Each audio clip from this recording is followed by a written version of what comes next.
Kedatangan Bapak di sini, terus bagaimana dengan penanganan pelanggaran HAM di Papua dan Papua Barat? Terus harapannya apa? Ya. Kira-kira akan dibawa kemana? Mohon maaf, sampai saat ini seperti Paniai sudah dalam tahap persidangan di Makassar. Terus kasus-kasus lain bagaimana? Itu aja Pak. Ya. Mohon maaf, saya dari CNN Indonesia Televisi. Oh, ya, terima kasih. Jadi yang pertama, kedatangan kami ke sini bukan hanya saya, tim saya ada 8 orang sebenarnya, tapi di Makodam ini bersama saya hanya 6 orang. Kedatangan kami dalam rangka melaksanakan tugas amanat dari keputusan Presiden nomor 17 tahun 2022, Kepres 17 2022, yaitu penyelesaian secara non-yudisial pelanggaran HAM berat masa lalu.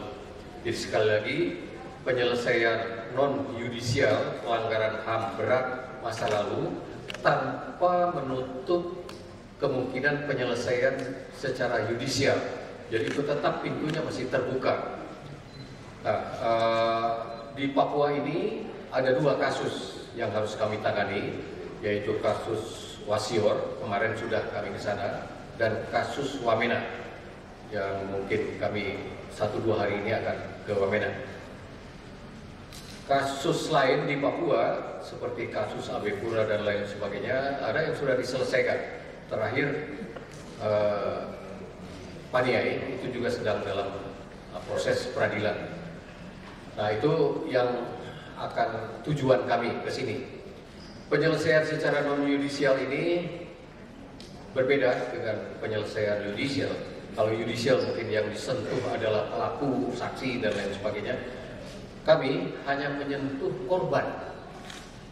Jadi harus melakukan yang pertama validasi, lalu verifikasi korban, dan kemudian menjaring apa aspirasi dari korban. Sesuai dengan Kepres 17 ini, kami harus melaporkan tentang rekomendasi tentang pemulihan.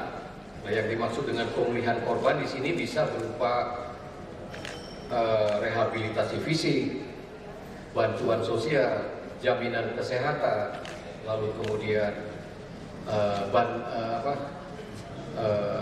beasiswa dan bantuan lain sesuai yang dibutuhkan di lapangan. Nah, itu yang akan kami jaring. Kemarin dari Wasior sudah walaupun belum final, sebagian sudah masuk kepada kami, dan besok akan kami lakukan di Wamena. Kira-kira terjawab? Pak, boleh tahu kalau di Wasior mungkin sudah berapa korban yang Bapak dapat? Tadi Bapak bilang mengatakan setengah. Kira-kira berapa? Terus untuk di Wamena nanti kira-kira berapa? Ya, kami bekerja tidak dari awal, tapi berdasarkan laporan pelanggaran HAM berat masa lalu yang terjadi di Wasior dan Wamena dari Komnas HAM. Jadi Komnas HAM sudah menerbitkan laporan. Nah, dalam laporan Komnas HAM itu di Wasior ada 9 orang meninggal. 9 itu terdiri dari meninggal langsung, dan yang 5 sisanya penghilangan sampai sekarang belum ditemukan. Ada 36 yang mengalami penganiayaan. Ada itu dari Komnas HAM. Kemarin setelah kami ke lapangan ada tambahan 3 yang dari para korban, itu korban penganiayaan. Jadi itu aja, jadi 36 jadi 39. Korban meninggal yang lain-lain tidak ada. Itu tambahan dari Wasior. Saat ini masih kami verifikasi. Kami sudah membentuk tim di Wasior yang terdiri dari pemerintah daerah, TNI Polri, terus kemudian gereja dan lembaga adat untuk memverifikasi itu semua. Finalnya mungkin nanti kita harapkan sebelum berakhir bulan November sudah bisa kami terima di Jakarta. Gitu. Harapan Bapak untuk besok ke Wamena, Pak? Harapannya Bapak? Ya, harapannya kami bisa melakukan verifikasi, validasi korban sesuai dengan yang kami lakukan di Wasior. Itu bisa dapat bantuan baik dari korban maupun dari aparat setempat dan juga dari aktivis hak asasi manusia. Harapannya itu. Dan harapan yang lebih besar, masalah pelanggaran HAM berat masa lalu ini bisa tertangani, terselesaikan dengan baik. Setidaknya apa yang disampaikan oleh pemerintah lewat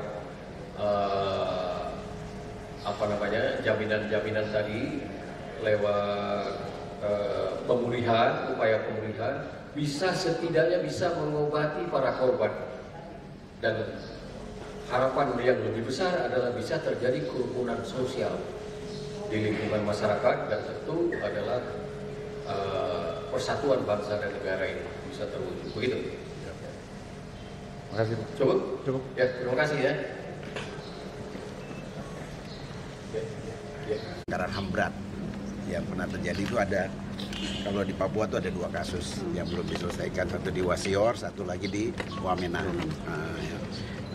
Kedatangan tim ini tujuannya adalah ingin melakukan upaya-upaya penyelesaian sesuai perintah Presiden dalam rangka penyelesaian secara non-yudisial, tetapi tidak menghilangkan aspek yudisialnya. Jadi tetap yudisialnya tetap jalan, ya. Tapi Bapak Presiden melalui tim ini ingin melakukan upaya-upaya yang non-yudisialnya itu, ya. Makanya tadi mereka akan ke Wamena untuk melakukan verifikasi khususnya korban. Jadi yang ditangani oleh tim ini nanti adalah korban-korban yang terdampak oleh peristiwa pelanggaran HAM tersebut. Ini tadi kita diskusi, saya tanya sebatas mana korban yang saat ini kan 2003, ya kan? Kejadiannya kan sekarang sudah berapa tahun ini, ya kan? Jadi itu hanya sebatas kepada katanya istri sama anak. Nah, nanti mungkin ada, makanya perlu ada tim. Nah, rencana nanti saya besok mau ke Wamena, saya juga akan menyampaikan ini ke Pak Bupati dan di Kapolres di sana agar nanti ada tim. Kalau di Wasior kemarin ada tim khusus di daerah yang membantu untuk melakukan validasi dan verifikasi data ini. Ya, diharapkan ini bisa ada win solution lah, ya. Bukan win solution tapi apa namanya tuh? Pendekatan yang lebih humanis lah, mengobati ya, luka, untuk mengobati selama ini yang oleh korban yang merasa tidak kehadiran pemerintah tidak ada. Nah, ini akan dirasakan betul-betul bahwa pemerintah memang memperhatikan para korban-korban pelanggaran HAM tersebut. Apakah dalam pertemuan tadi juga ada disinggung terkait Kiwirok, maksudnya rencana pemulangan? Kiwirok tidak. Kiwirok tidak disinggung, jadi beliau hanya tugasnya 2, Wasior sama dengan Wamena saja. Kalau Kiwirok, itu nanti kita mau rapat juga nanti habis ini masalah dengan Pak Danrem, ya kan? Kemarin siapa yang diajak ke sana? Nggak diajak ya? Nah, nanti kita pesawatnya terbatas. Kita sewa 1 heli untuk ajak semuanya ke sana. Tapi